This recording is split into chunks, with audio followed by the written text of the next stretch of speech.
Hello and welcome to the Keep It Simple Astronomy channel again.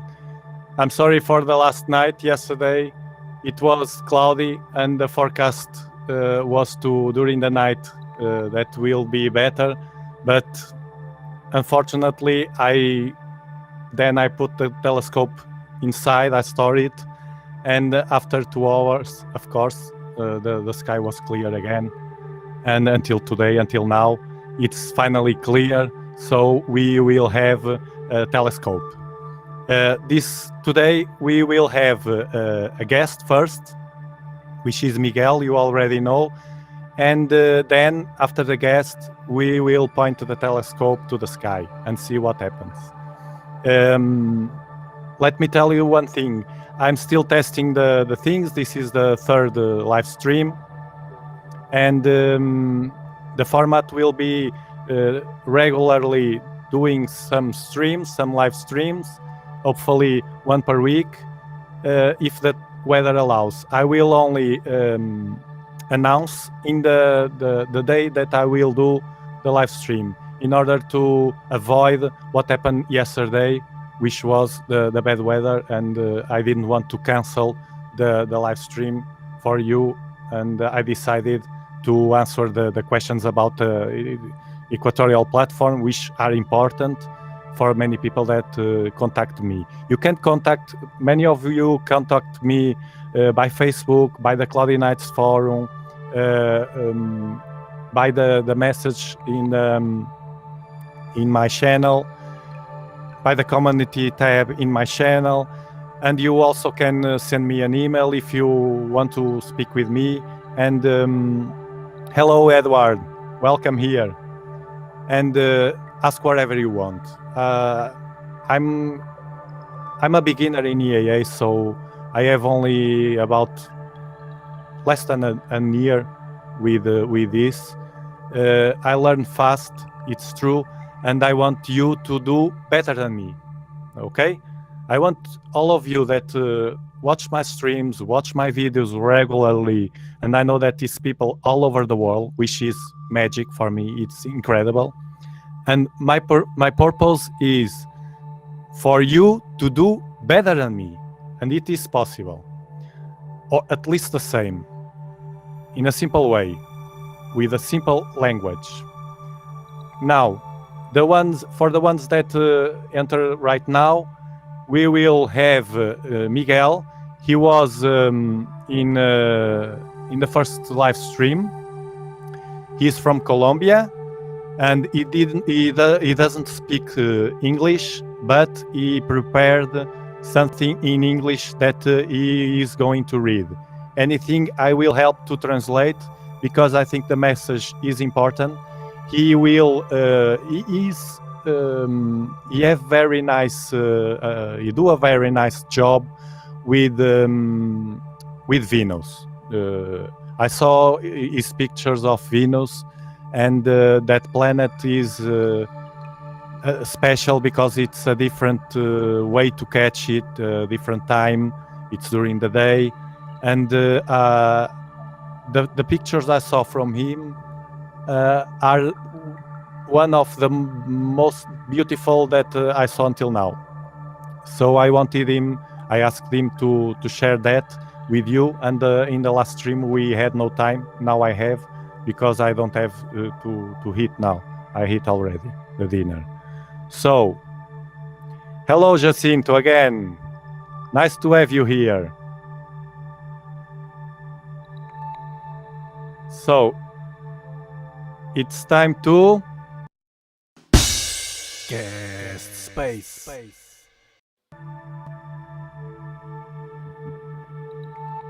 Hi everyone. Hello Miguel. How are Hola, you? Miguel. How is Colombia?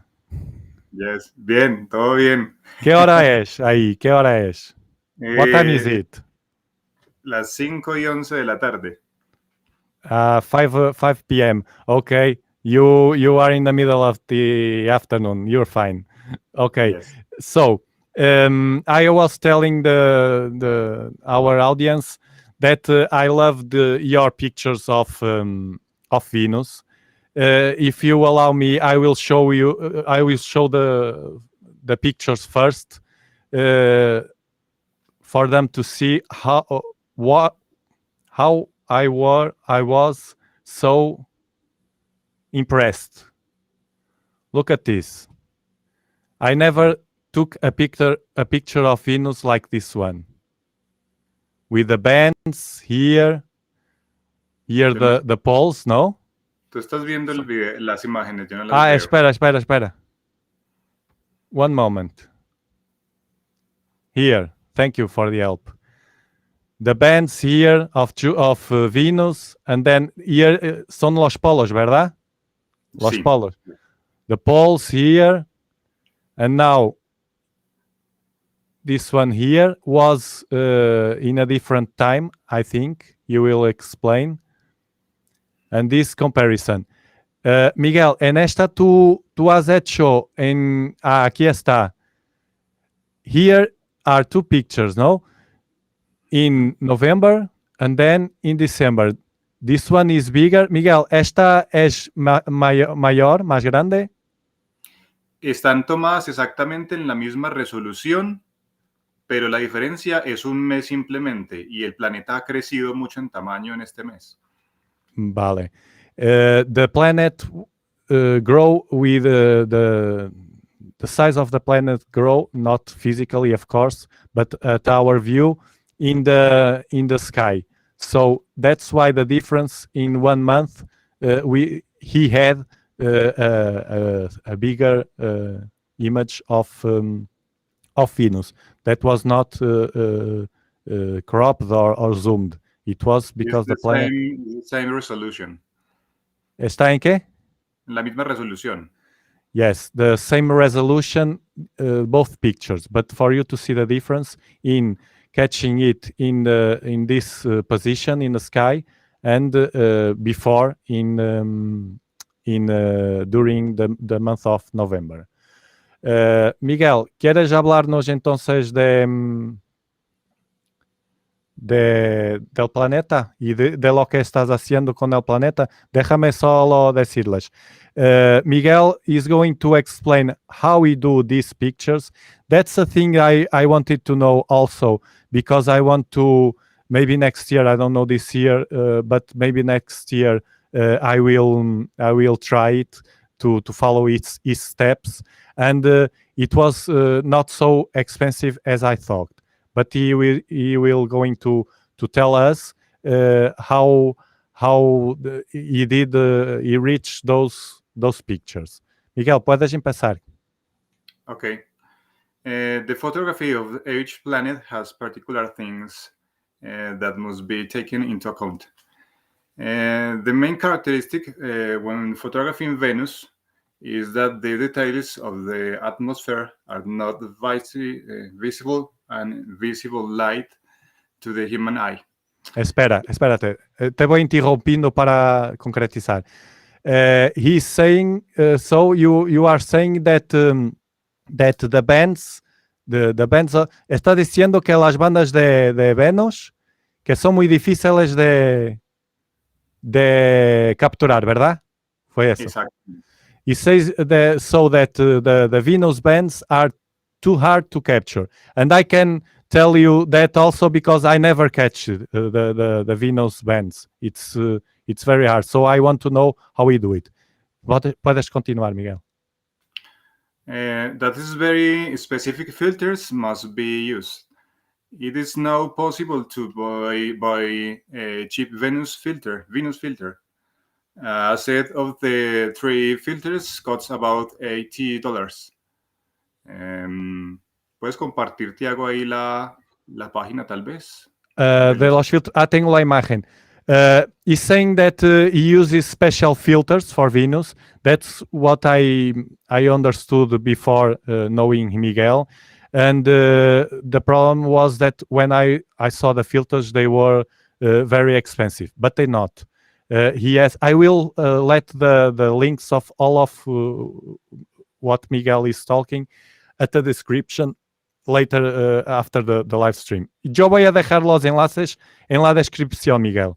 No te preocupes. Voy solo a enseñaros la imagen de los filtros. Espérate. These are the filters Miguel bought on Amazon. I will leave the link at the description where you can study and see better what they say. Miguel, puedes proseguir si quieres. One of those filters is ultraviolet with a very specific pitch between 300 to 500 nanometers. Another infrared pass filter from 650 nanometers upwards, and another methane filter. I use the ultraviolet and the infrared pass. One detail that should be taken into account is that these filters are not recommended for telescopes less than 8 inches. Miguel, perdona. You are saying that a telescope of, for example, 6 inches, it's or less, or But 8-inch is possible to use with these filters, but less than that, no. Is that what I understood? ¿Es eso, Miguel? Que menos de 8 no pueden, pero el de 8 sí. Sí. Vale. My telescope is 8 inches. The telescope is 8-inch. The telescope from Miguel is 8-inch. So you can have an idea how this works with an 8-inch. Yes, it's true. They need a lot of light to be useful. They need... ok, ya iba a hablar español, pero me he liado. Continúa, Miguel. Don't worry. High clouds on Venus are seen in ultraviolet light and low clouds and infrared light. And the main details are seen in ultraviolet. If you use a color camera, the ultraviolet filter image will appear purple, and the infrared image will appear very dark red. Miguel, explícame una cosa. Tu cámara, la que utilizaste para estas imágenes, es a preto y blanco o a preto y blanco o a color? Espérate. I'm asking Miguel if the camera used with these images, if it's black and white or monochrome or colored camera. My camera is 178 monochrome camera. Ok, the ZWO 178. Ok. Yes. Puedes seguir. Okay. If you use a monochrome camera, everything will be grayscale. It's a very important that the recording process is good. If you use a color camera, it's a very important to use atmospheric dispersion corrector. If it is a monochrome camera, it's not so important. An ADC, it's that what you are telling. Did you use the ADC with these pictures? No. No, I don't use also. I don't Monochrome use it. camera is not necessary. Of course. Okay. I prefer to take this capture when it is still daylight and the planet is still high in the sky. For planetary image, I prefer to use fire capture. It is very important to pay attention to histogram. For the infrared channel, I adjust the exposure in about 2.5 milliseconds, and the gain I adjust it until the histogram is around 60 to 70%. Okay. With the ultraviolet channel, it is more difficult to reach such a high histogram. I adjust the exposure to 10 milliseconds and the gain to 35 to 40% on the histogram. As this is such a restrictive filter, we are going to see the image with a lot of noise, but let's not worry, as we are going to capture a lot of frames. If you have a planetary camera, it will be about 5 to 10 minute videos. I set a fire capture to capture 30,000 frames per channel. 30,000 frames. Okay. Many frames. Each filter. Cada uno de los filtros. For Y channel, utilizas los tres. no. Infrared and ultraviolet. Okay. He's saying, okay, from what I understood, he uses only the infrared and the ultraviolet. And so this one and this one here. And tell me one thing, please. Wait. So this ultraviolet is a cut filter or a pass filter? ¿Es un filtro de corte o de paso? Te lo explico en español. Corta todo lo que esté abajo de los 300 nanómetros y todo lo que esté arriba de los 400. Solamente Vale. deja pasar 100 nanómetros entre 300 y 400. Okay, this is a ultraviolet filter which cuts everything below 300 nanometers, I think is how we say, and it cuts also above 400 nanometers. So only between those numbers it lets pass the ultraviolet. Es eso, Miguel. ¿Y el infrarrojo? ¿Es de corte o es de El paso, verdad? infrarrojo corta todo lo que esté debajo de los 650 nanómetros y deja pasar todo el infrarrojo hacia arriba. Okay. It passes below 650 and above 650 it lets pass everything from infrared. Okay, thank you. Puedes seguir. Okay, I set fire capture to capture 3,000 frames per channel, and I normally shoot about 4 videos per channel, 4 infrared and 4 ultraviolet. Then when stacking in Auto Stacker, I only stack 10% of each video. 10%, okay. 10%.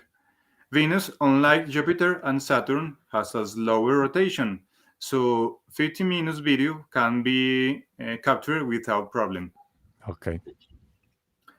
Each video was processed and the resulting image passed through various software before combining the channel in Photoshop. It might take the 4 images from each channel to inputs to rotate them. After fire capture, I pass the video through Auto Stacker.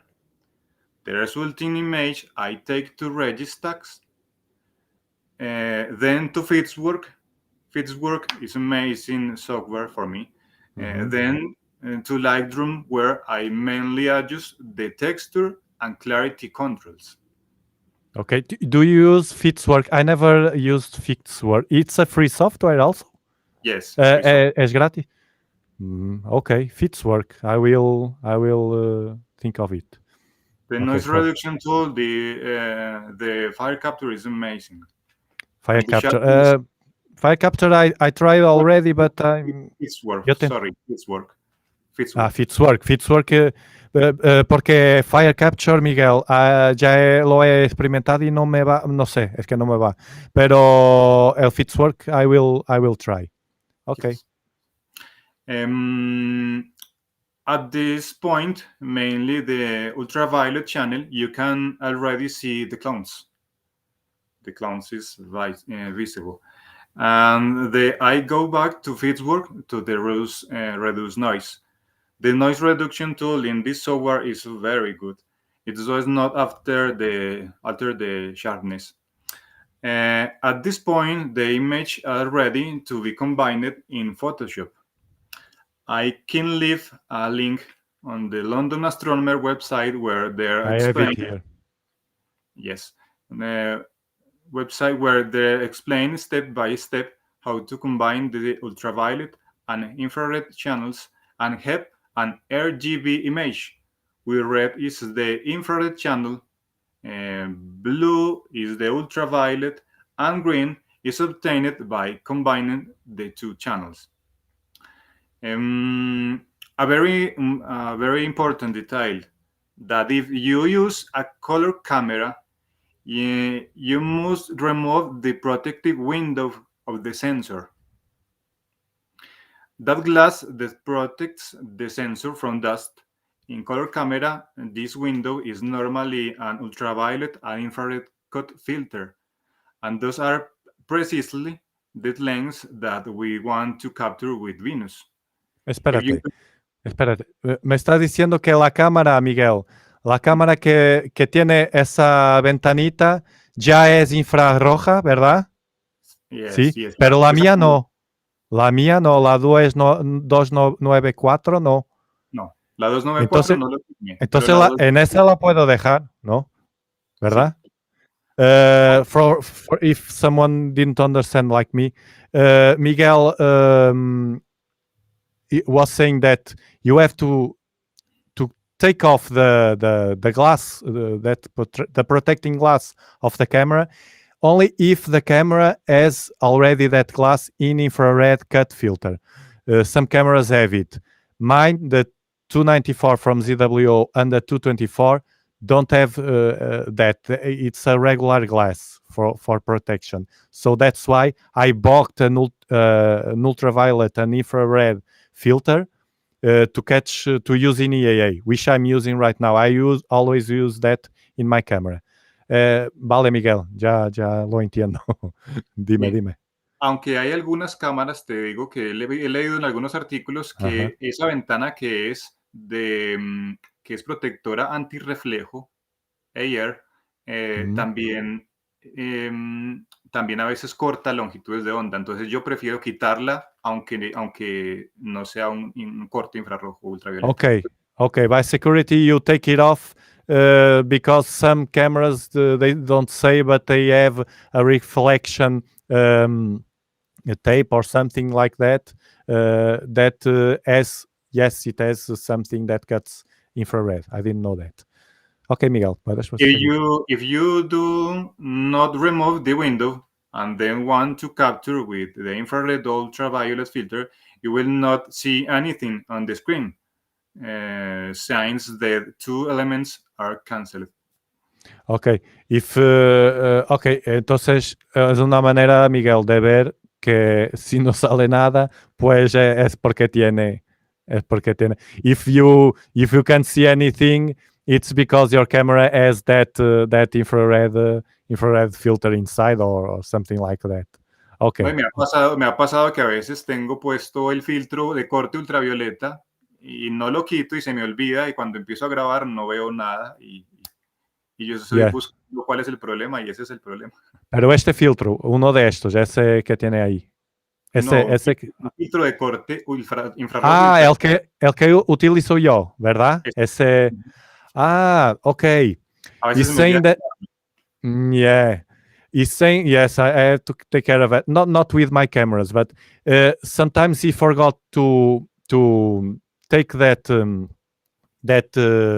filter, and if it uses the regular ultraviolet and IR cut that filter that we use, most of us use with the ZWO cameras because it's needed.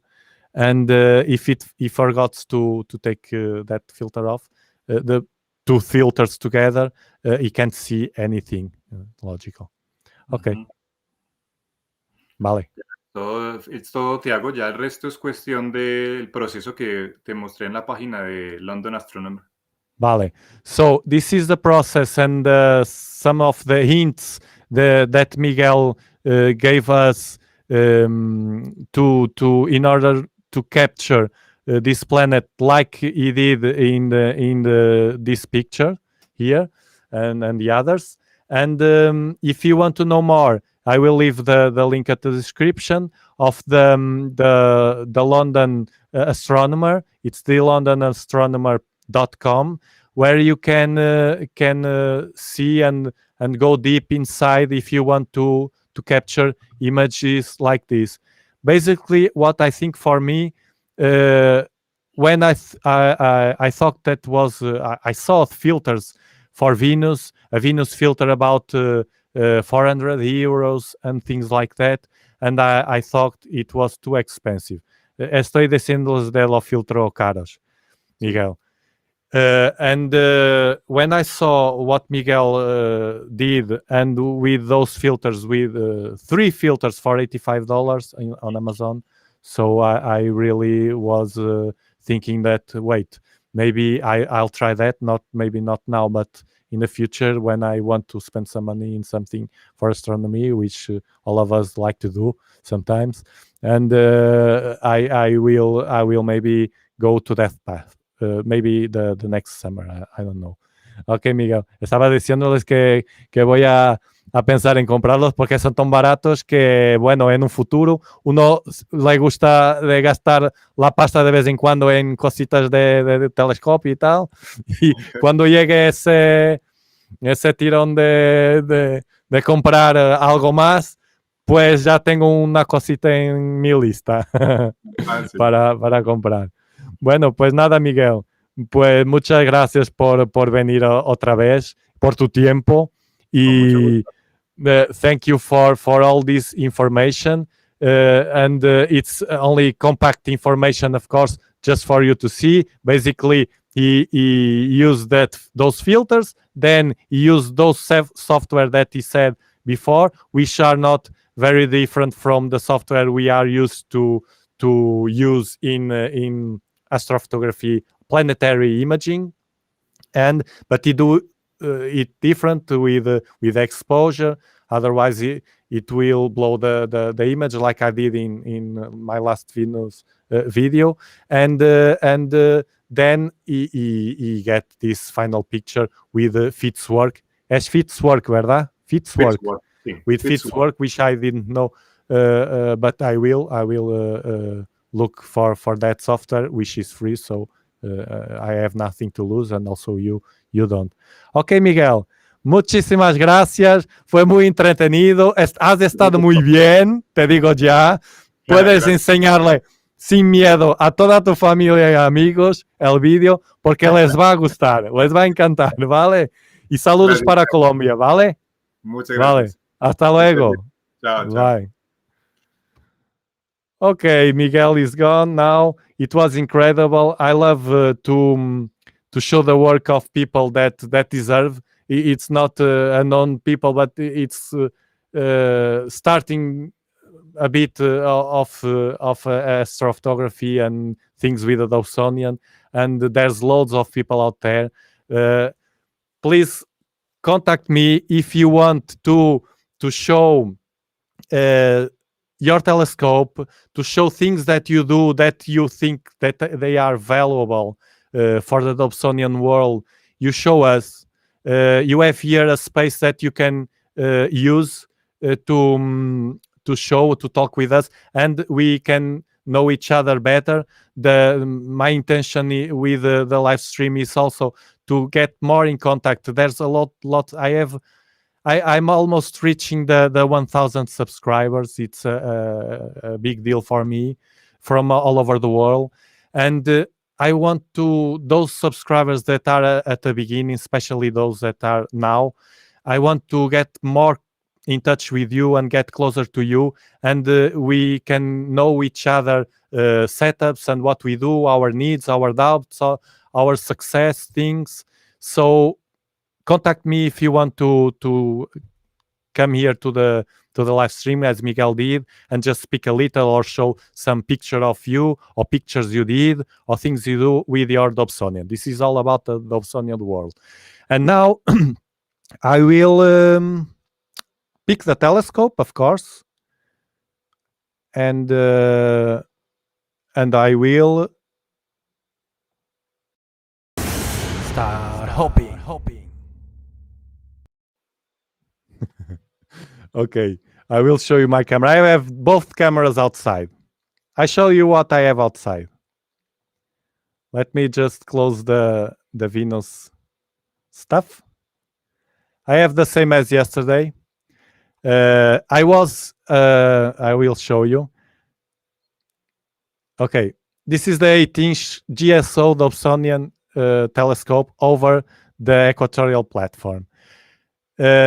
Today I was playing around with a 12-inch, but at the beginning of the night or before this live stream, I saw that the sky is clear, it's okay, but it was a bit of wind, of strong wind.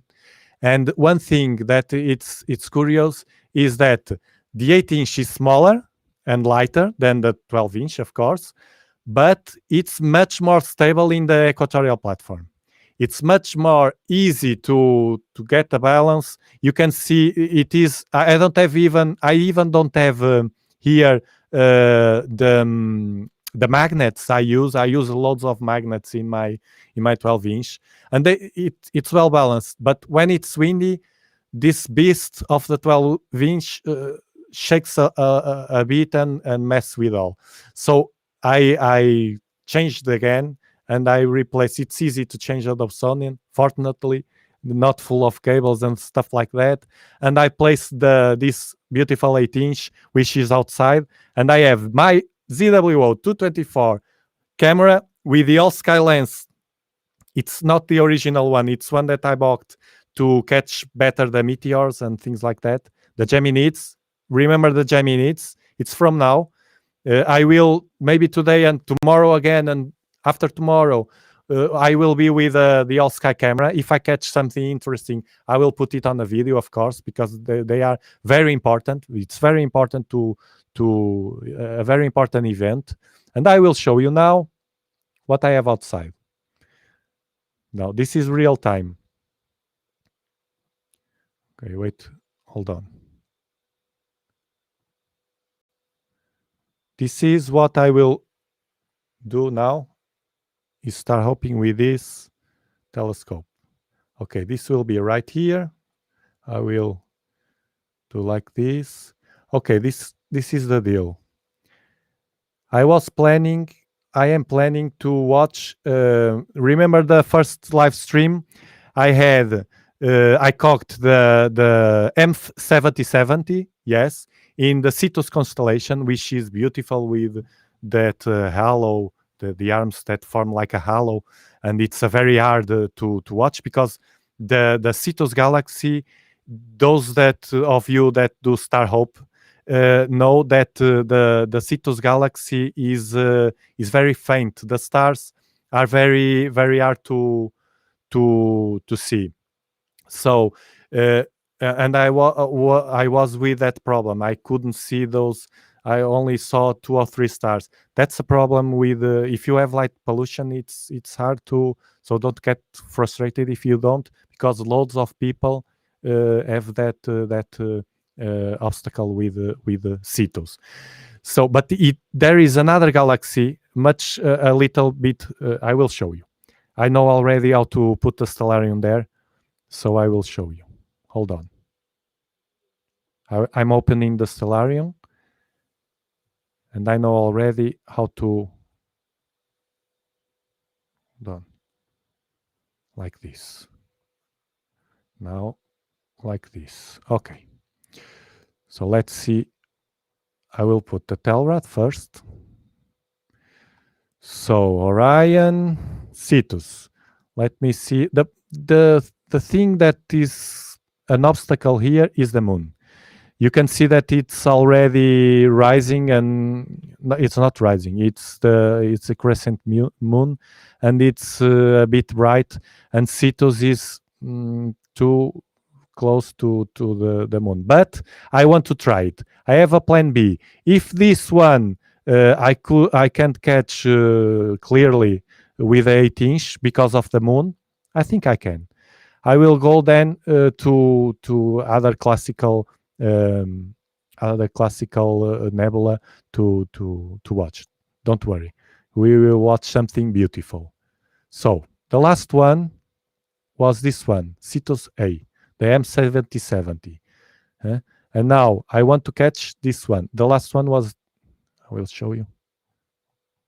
Look. And now a bit up, we have this one, which is also beautiful. I want to see this with a 8-inch, to see the power of the 8-inch with this galaxy. Note that as 10.55 of magnitude. You know already, some of you may not know, that the magnitude, the smaller the better. A 10.9 is better than a 12, for example, which is very hard to see. So for you to know that the 8-inch, what can we see about a galaxy of this kind of magnitude with 8-inch? So let's minimize this. I will put this stellarium in my other screen here in my laptop, because I will use that to control. I am with I am with Stellarium in my laptop, and at the same time I have like a monitor here, which I use with SharpCap to see, and that is what you are going to see. While I'm star hopping, which I love, while I'm star hopping, I watch the monitor to see if I'm there or not. When I can't, I do like the last time I used the trick. By the way, the video I released yesterday about that trick, you can use it. It's free, and you can use it for EAA very easily. You watch the video if you didn't. And now I will change the view. Okay, it's over. And I will open the ZWO 294. Here it is. Hold on. Let's do like this. It's easier. The ZWO 294 MC color, which is the camera I like most. I like this. It's the stars are moving because it's not connected to the equatorial platform. So the first thing, as I did yesterday, the last stream, the first stream, is to connect the platform, which will stop the stars and track the sky, and focus on a bright star. I will do that. Hold on a minute. Let me just...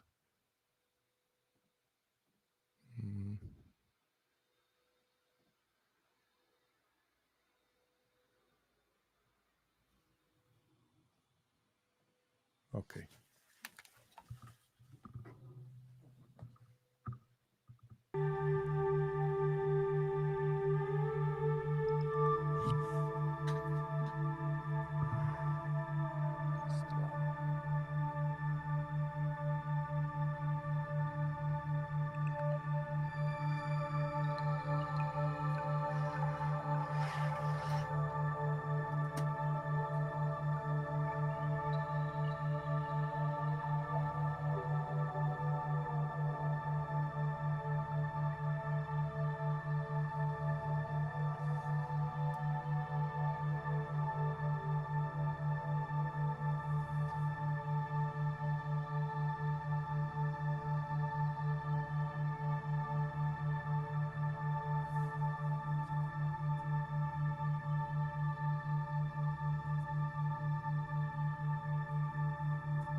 You can see that was more or less focused.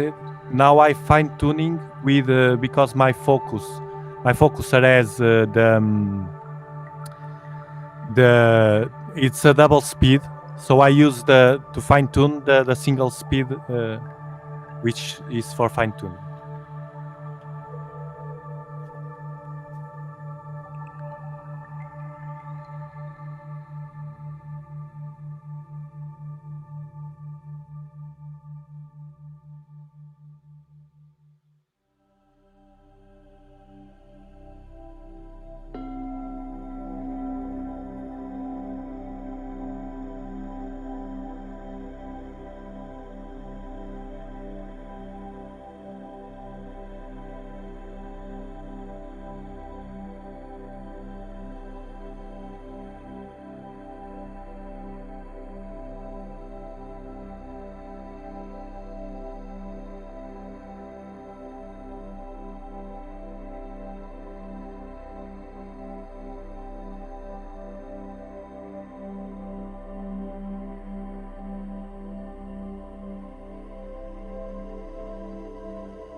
I will boost the mini histogram.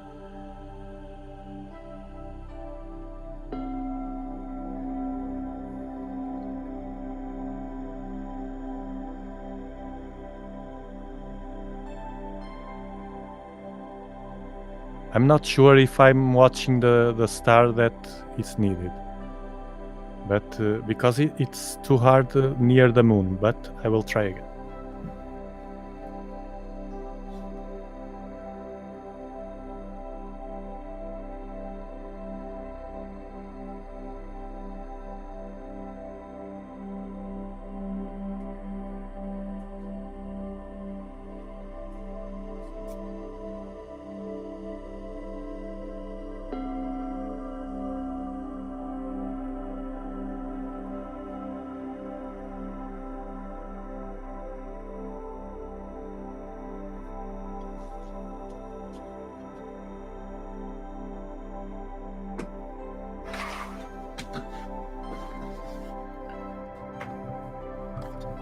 Okay, I will have to use the trick.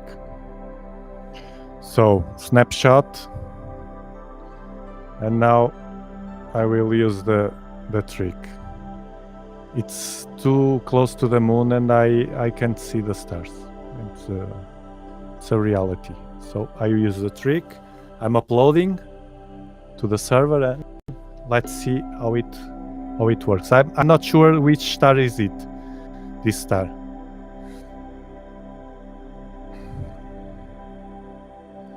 Let's hold on a bit. If it's the star I want, which is 16582. Let's see.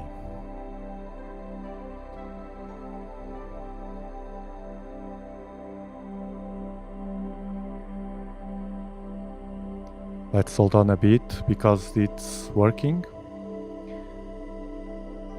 It's processing the image, the snapshot I took, and it will hopefully identify maybe this star here and other maybe.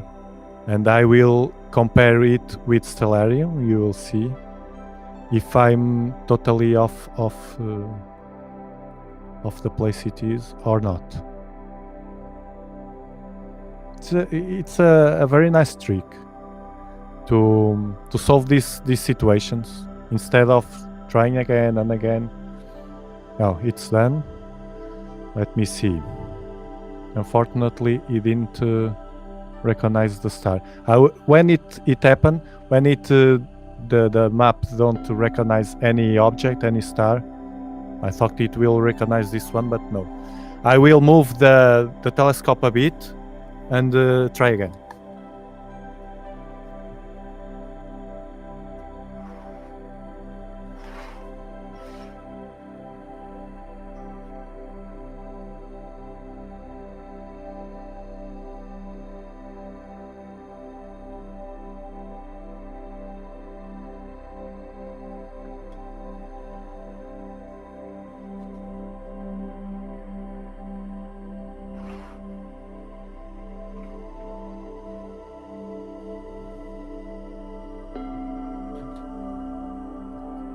Okay, let's see now. Snapshot.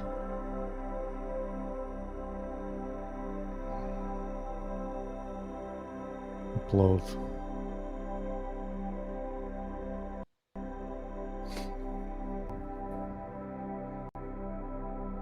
You see the position of the Dobsonian is almost at zenith, and it's pointed a bit more, and it's covered by the house, but it's not a problem if I move the telescope that way, but I don't want to do it because I always place it in the same place because of the level and the position of the polar align. Here like this is polar align perfectly. I have marks on the ground with a marker, and And I don't need to align anything. Another advantage of the Dobsonian. It's already with an equatorial platform, of course. So it's processing.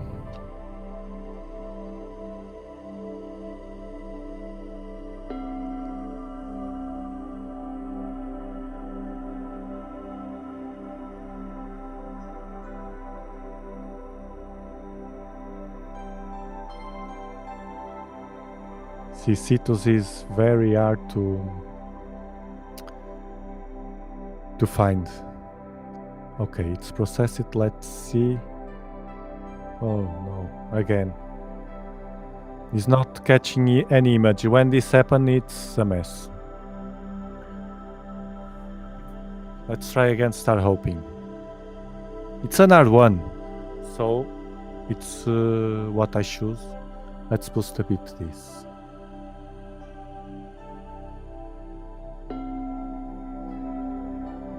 But then I will use I will point to an easy one. If this doesn't work again, I will point to an easy one. Not waste your time. Okay. Sometimes it's like that.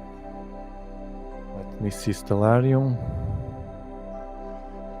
1, 2. It should be here, more or less. See the patterns. Okay.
I have no idea where I am. I will try the last one and then move on. Is what I do always. 2-3 times if I can't. Snapshot. If I can't find it, I move to another target and that's it. Deal. That's part of the adventure. As long as the sky is okay. You see the wind doesn't affect anything now with this telescope. The 8-inch is a very nice telescope. Now let's solve this again with a trick. And let's see how it goes. Let me see here. Pavel, it's not a go-to. But if you were asking about the Miguel telescope, it's not a go-to also. He has an 8-inch with an equatorial platform, like I have. Astro Tortilla, Edward, yes I know. But I can't do it. I think this is because of the my telescope is not connected. I also try already. I've tried the Astrom 3 as a software. It's not from Astrom 3, but that you can do it on the desktop. A version on the desktop which is faster, supposed to be faster, because it has no internet connection. I used that, but it didn't work, and now it's not catching any star. I don't know why. Let me see. Oh, I have to wait more.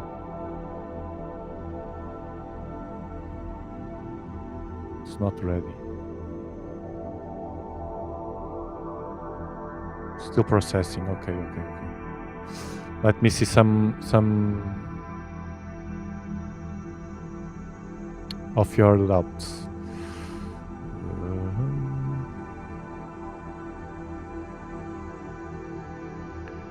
Yes, sharp cap with Astro Tortilla, Edward. I couldn't do it. I don't know. I know that these people that do it. Yes, Nina, Jacinto, Nina too. But with Nina, my thing is that I like to focus in and to learn just on software. I have the door open if in the future I want to try Nina, but I prefer to focus in one thing and be good in that software, and this is still process.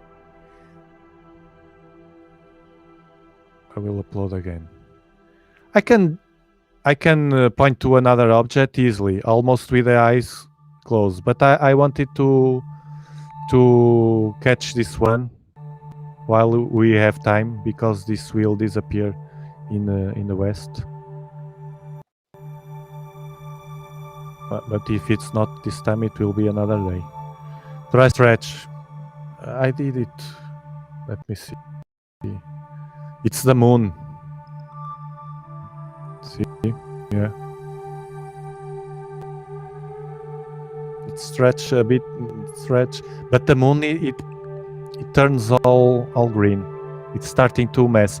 I will not make any live stream after Christmas, because I will not do EAA during now. From now the moon it will mess the nights. Let me see if is any result. No, not yet.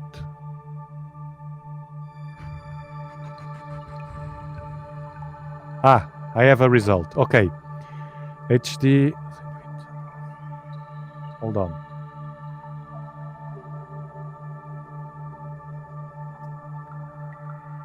I got a star. Oof.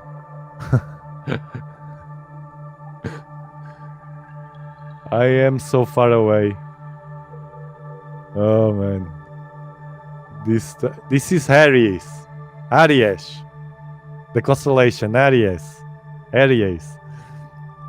I have to go left, but I will check if I can see the stars of Cetus, at least the stars I want. I will point there, and I know already where it is. If not, I will give up and I will point just straight away to the Horsehead or something, or the Horsehead maybe. The Horsehead Nebula. Hold on. Oh my God.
I think I'm close to it, but I will do it again. It was far away.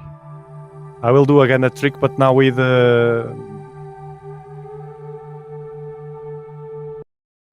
knowing that I'm near. It's not. It was not the problem of the auto search and anything. The problem was me.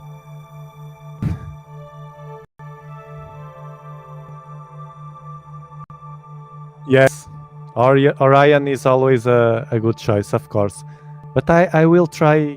I will try this one first.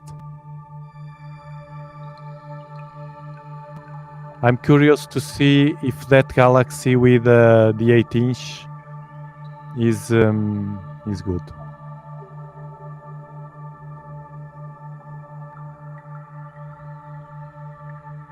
Let me see. It's processing. It's close to where I am now. The wind stopped. We are not far away. Look, a satellite.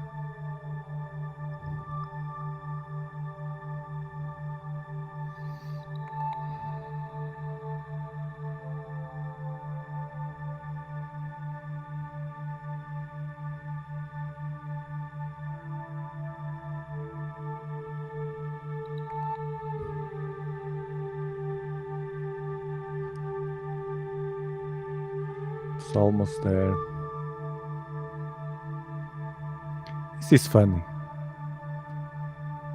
And one thing that it's done. While we are doing the star hopping, we learn the sky. Ora.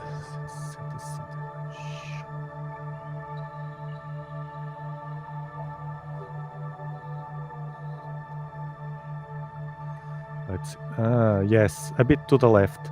I will show you where we are. Here. We are here, and we have to go to the left. Only to the left. Only to the left.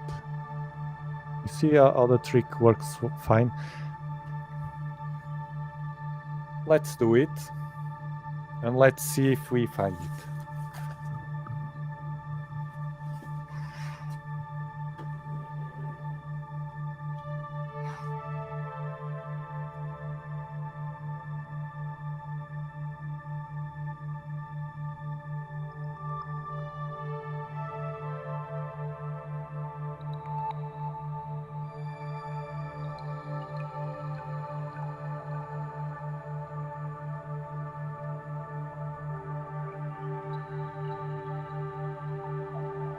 It's there.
You see how lucky works?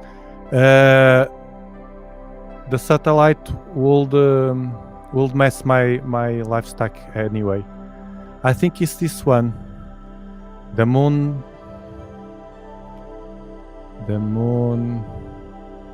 No, but this one is too small. I will live stack this, and while I live stacking, I will take another snapshot to confirm. Because I think this is too small. It couldn't be this. Oh, I don't know.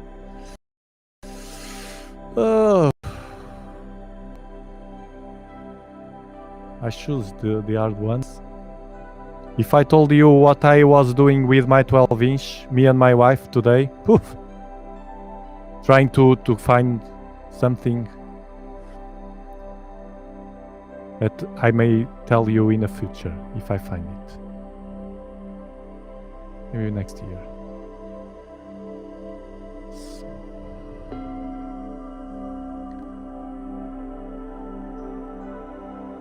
Let's see. But I will live stack. It's true, I forgot. So live stack, I will use as usual the sequencer. Ah no, there's the satellite. I will wait for the satellite. I don't want the satellite in my stack. It's a galaxy. That for sure. But with the stack, we will see if it will show more or not because of the moon, basically. If it's the galaxy I watched before, it's because of the moon, but I'm seeing that so small. I'm not sure if it's the right galaxy. We will see. Okay, the satellite.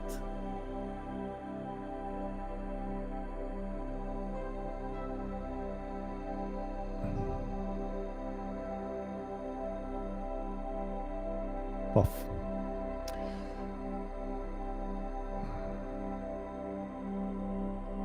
me see if it's already done. Okay, let me check.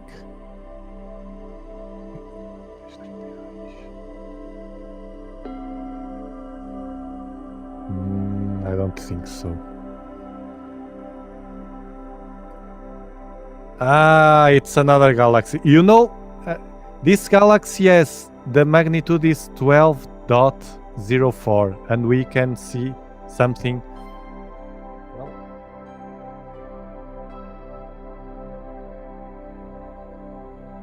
this is too high.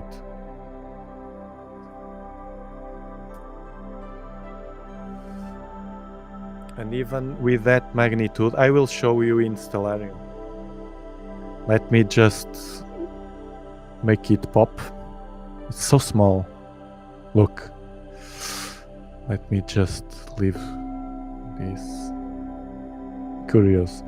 We tried to find a galaxy and I went to another one. It's this one. We were here. Then I moved left, but not enough because the galaxy I want, it's here. And it's larger. I was silly to think that. Look, this one has 10.59. No, it's totally different. So I will try again. The platform in a while will be over. I have to reset it. But we saw this tiny galaxy. It's a tiny galaxy here. See? Tiny galaxy. It's good to know that we can go to a 12 of magnitude galaxy with this 8-inch. It's interesting, and you can see other galaxies, but so faint that I will go to the other. I think now it's easier. So I will abort. I will do the search again. I will confirm with Stellarium and a bit down and to the left, of course. Let's see.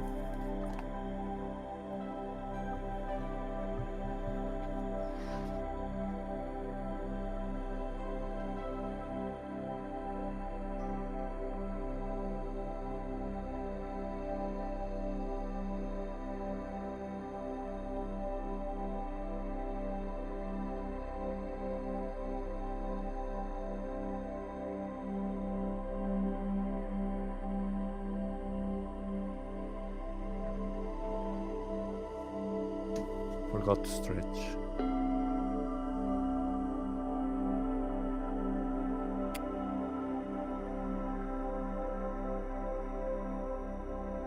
Another one. It's the same. It's another one. Yeah, it's another one.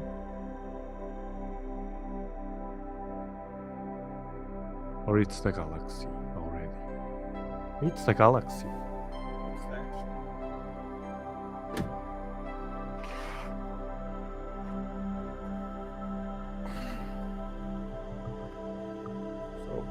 We know already Cetus, we know where areas is, that kind of things our brain will capture while we start hope. I'll do it right away, the live stacking, because I have the platform almost near the end. Let's see. Close Stellarium. I don't need it. I don't need it. Left bottom, yes. Yes, it is, Edward. Yes, it is Cetus A. Cetus A is beautiful. It was the first live stream. It's beautiful. Let me boost this color. Yeah. Now I like it. Yeah, those stars were the signal that we were there. But you see that was so faint? And it's large, but it was so faint. If I didn't do what Jacinto was telling also, to auto stretch the mini histogram while I'm searching. I couldn't find it. These little tricks, this is not about the software. This is about using... I can't move this. I will mess with this image. Reset. If I didn't use this histogram, the mini histogram, it was very difficult. Now I can't touch it. It messes with this image. To galaxies, I will see that. Let me just adjust the color. This is the light, the moon. Let me see the galaxies. Let me see on Stellarium first.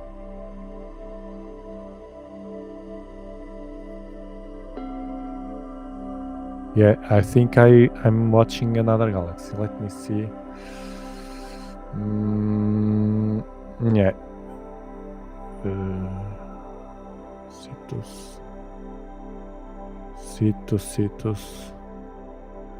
Cetus A, the left and the bottom, okay. And yes, there's another one. So faint. And another one. Yeah, I will show you.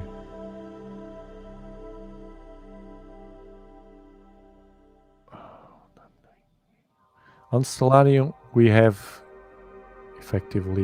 this PGC. This is my God, 15.32 magnitude. But it's there. Let me check. With a pointer. It's here. So faint. You see at the middle of the... This is a galaxy. But I saw another one. I think it's here. This is a galaxy. Note how different they are from the stars. This is a galaxy. There's more. This is a galaxy. And those are so small and faint that don't even show on Stellarium. Sometimes I try with Sky Safari to see if it's getting... You see, this noise today is all about the moon.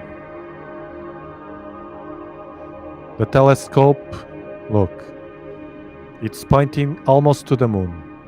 This is all about the moon.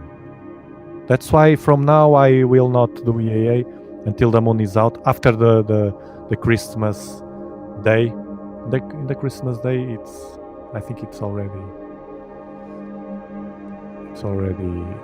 But let's see.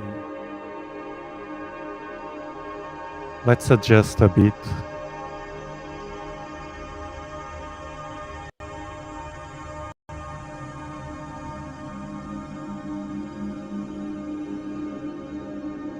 I think while I touch the histogram, this mess with the live stream.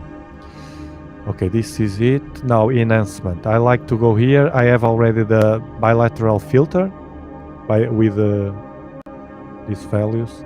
I will try the unsharp mask here.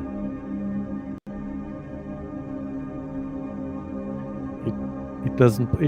actually, in this galaxy, it's good because it enhances a bit of the... that's the power of the 8 inches. That's true. That's why what I'm trying to show here, Jacinto. People sometimes underestimate the 8-inch, but it has good power. This is a 15. Let me check. The magnitude, I don't remember. What's the magnitude of this galaxy? It's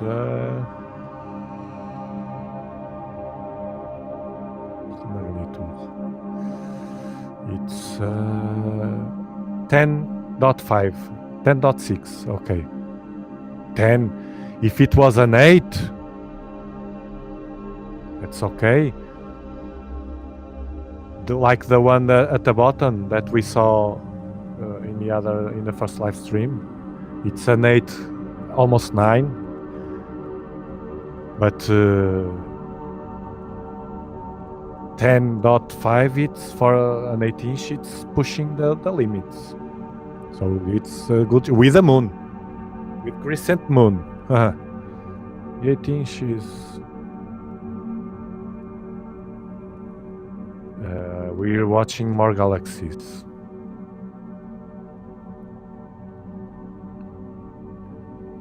You see the galaxy, the little one. Now we can see better. Another one here. The other one that I saw before here. And this I don't know.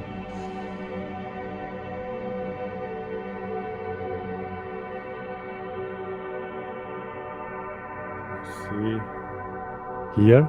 Maybe another galaxy, I'm not sure, but now that's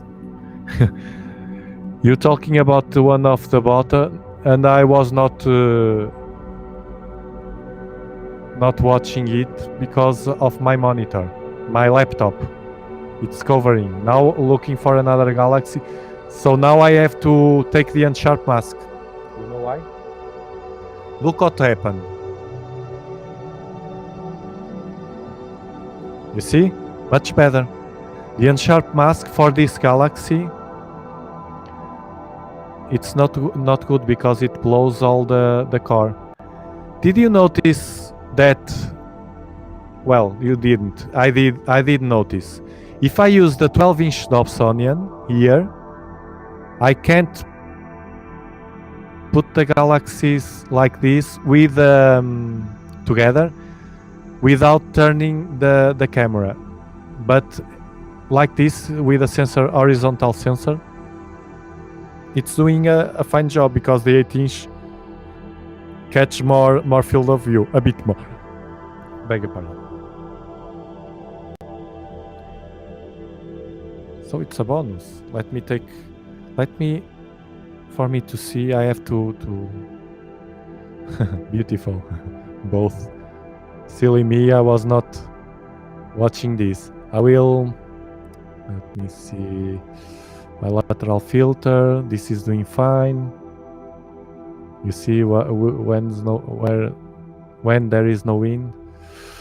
And histogram is fine. I can't do any more because if I push, it will blow with the noise of the caused by the moon. And another thing, the 12-inch, I have the protection, that dew shield. It looks like it's nothing, but it is. Not only for the dew, but also the light. And I did it especially because of the light. The ones that don't know, it's this thing here. This foam I have here at the top, 50-cent foam with a belt, protects from the light from the sides. When the moon is bright, it's very effective, and it helps to delay the dew formation. Now I don't have dew here with this and the other protection inside. The trade-off, it's the wind. That's why I have it so short, because if it's windy, it will not help, of course. This is with a beautiful color, that galaxy. Let me take a bit of the color. This is too much red with the moon. Let me lower the here at the right, you see? I will show you in the zoom. Here. Yes, it's too much. You note that the white bar, it's the main bar. The other ones are too like this, and now the green one. Much better. I will leave the no. Much better. Much better. See? Let me take it to the side.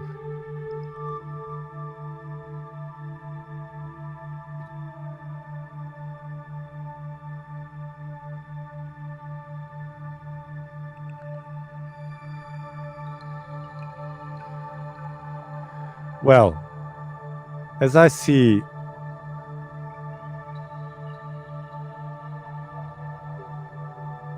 this is starting to cut. I will show you. I will boost the ones that think in equatorial platforms. The rotation and everything. If I boost this,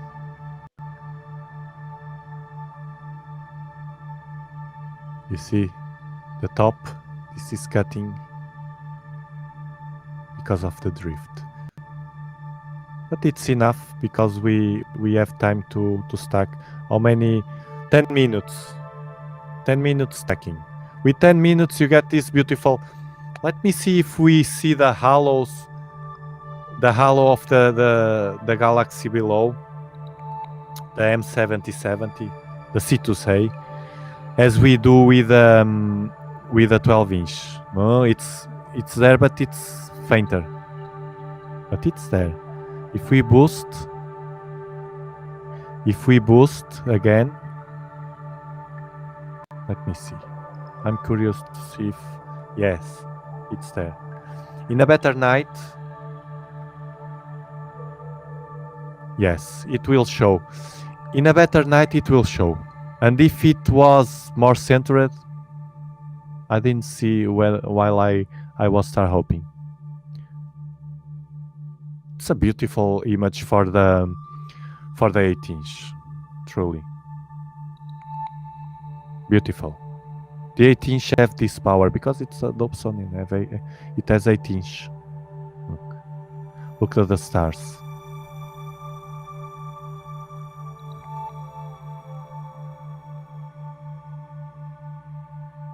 So the next live stream, I will leave the easy ones to the next live stream. I like to go. This is exactly what I do with my wife here or alone. Is to watch an object like 10-15 minutes, not much more. We are in 12 now, and search information about the object. Then maybe later, I instead of watching television, I search for M77 on YouTube. And there's always NASA or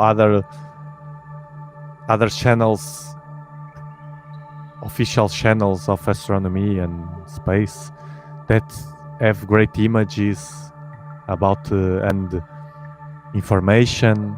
And that's how we learn the sky. That's why I like to star hope and do like this. It's a personal preference, but it's how I enjoy it. You see the halo? I'm pretty sure if I was here with this centered and without the moon blowing this, the halo is not a halo, is are the arms of the galaxy, because I saw the image from Hubble, and it has the arms, faint arms, but it has the arms. Of course, with a 12-inch the other day was more detailed. I almost saw the supernova. We have here a supernova, but I can't see it. And this one, we can see the dust here, like the Sombrero Galaxy has, and the others. You can see here, and you can perfectly see the core of the galaxy. Let me see. This one is the... what's the name of this galaxy? Powell, I'm using an ECA platform. An equatorial platform. Only that. I just use that. It's a... I think it's a balanced way to... a balanced choice to go to equatorial platform. Let me see the name of this galaxy, the NGC that I don't remember.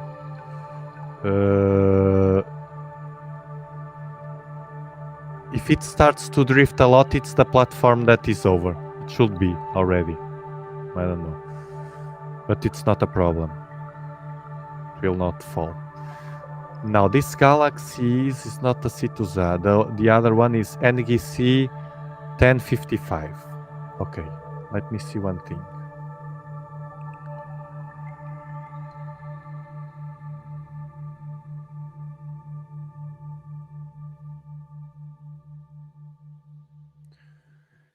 NGC 1055.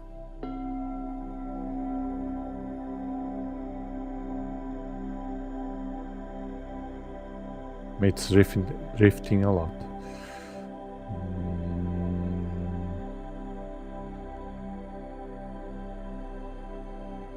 Apod. Explanation. Let me see this. I will show you. Is it here? Let me see this beautiful picture of the day, the apod, which the astrophotographers always want to be called to. Beautiful, it's beautiful. But I'm here for the big, beautiful spiral galaxy. Dominant member of a small galaxy group, 60 million light years away toward the intimidating constellation Cetus. Intimidating Cetus. You can see this. Edge on the Iceland universe spans about 100,000 light years, similar in size to our own Milky Way. This galaxy here is similar in size. It could be a guy there watching us, or in the past, of course. This is the past. A dinosaur. Well, are in the colorful spiky stars in this cosmic portrait of NGC. Okay, the picture are in the foreground. Well, within the Milky Way.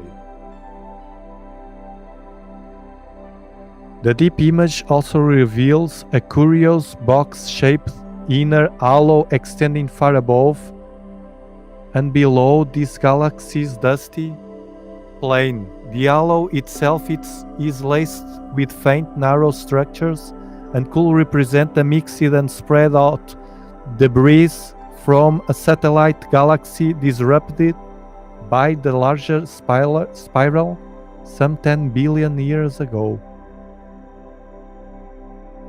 The car?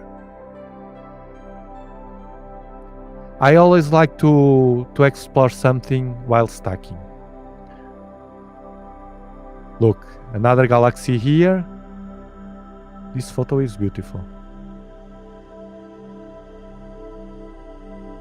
Here, another one. We saw a bit only. Ken Crawford, Rancho del Sol. The collaboration David Martinez. Well done, guys. Muy bien. Muy bien. Okay, we'll stop now. It's beautiful. I can't resist, make a zoom.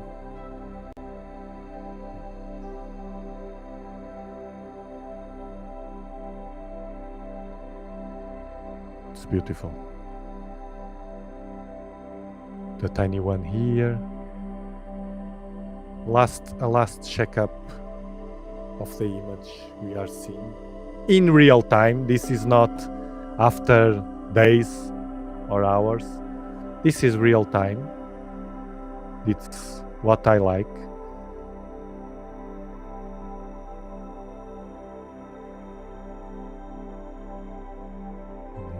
Where is the little one he had in the picture? It's here now. Yes, it's here. Loads of noise I have. But it was funny. Okay. Remember to contact me if you want to participate or show something or talk something about your Dobsonian. And I'll see you in the next live stream, hopefully. If we don't see each other until then, just have a very nice Christmas, hopefully with family. If you have family, pass a good time with them, and we'll end now the stream, and we'll see you in the next live stream. Okay? Bye bye.